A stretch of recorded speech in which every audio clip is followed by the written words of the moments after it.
Welcome back. It's now time for your midday sports.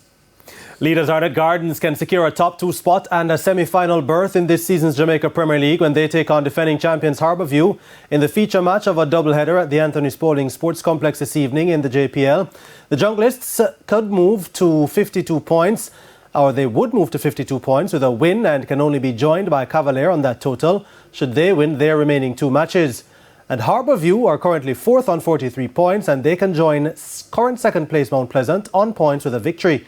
The Stars of the East are having a good run of form with only 1 defeat in 11 matches. In the previous meeting this season, Arnett ran out 1-0 winners. The match is set to kick off at 7:30. Meanwhile, in the curtain raiser at 5, 2021 champions Cavalier can leapfrog Mount Pleasant into second and they oppose Malines United, who are out of playoff contention. Cavalier lost 3 goals and 3 points in the boardroom after using an ineligible player during their contest with Waterhouse and will move to 49 points with a win. They blanked Malines United 2-0 in their first encounter this season.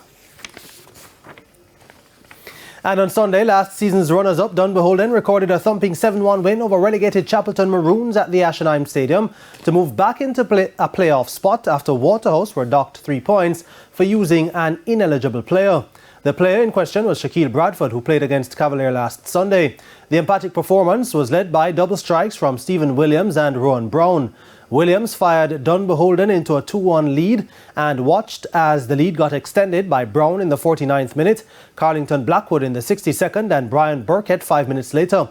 Williams and Brown finished off the resounding victory with separate strikes in stoppage time. Dunbeholden and Waterhouse are both on 38 points, but the St. Catherine team has a superior goal difference. Performance here, well, we scored the goals, but I'm not particularly pleased with the performance.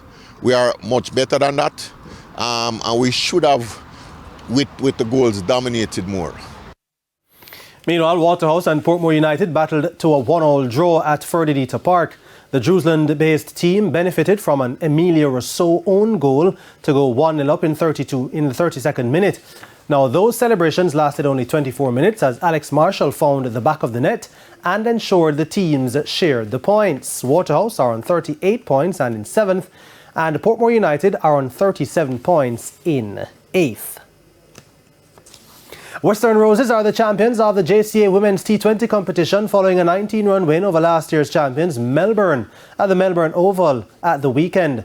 Batting first, Western Roses made 150 all out with West Indies player Rashada Williams top scoring with 69 off 43 balls, stroking 9 fours and 1 6. Corinne Howell chipped in with 26 against Vanessa Watt 3 for 41 and Priscilla Wilson 2 for 16. Melbourne were then restricted to 131 for 7, with Cohen top scoring with 37 not out and Watt making 35. Janelle Dare took 2 for 15 and Jessica Wedderburn 2 for 30.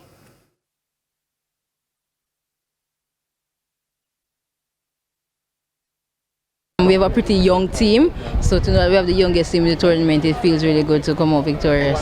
Well, I know a lot of them look up to me for motivation, so it's just going out there and applying my skills so the team can benefit from it. Steph Curry ensured reigning NBA champions Golden State Warriors avoided an early playoff exit with a convincing 120-100 victory in their series decider against the Sacramento Kings on Sunday. Curry scored a playoff career-high 50 points in the victory, as well as being the first player to do so in a Game 7.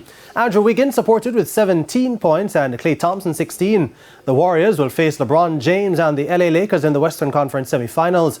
Earlier, the Miami Heat beat the New York Knicks 108-101 to go 1-0 up in their Eastern Conference semi-finals. Talisman Jimmy Butler led the way for the 8th seed with 25 points and 11 rebounds, but appeared to pick up an ankle injury late in the game. The Knicks were led by 26 points from RJ Barrett and 25 from Jalen Brunson, but were without 2-time All-Star forward Julius Randle, who was sidelined with a left ankle sprain. And that's it for your Midday Sports Report. Shane? Thanks, Jordan. And that's the Midday News. I'm Shane Masters. Join us at 7 for Primetime News. On behalf of the news, sports and production teams, have a good afternoon.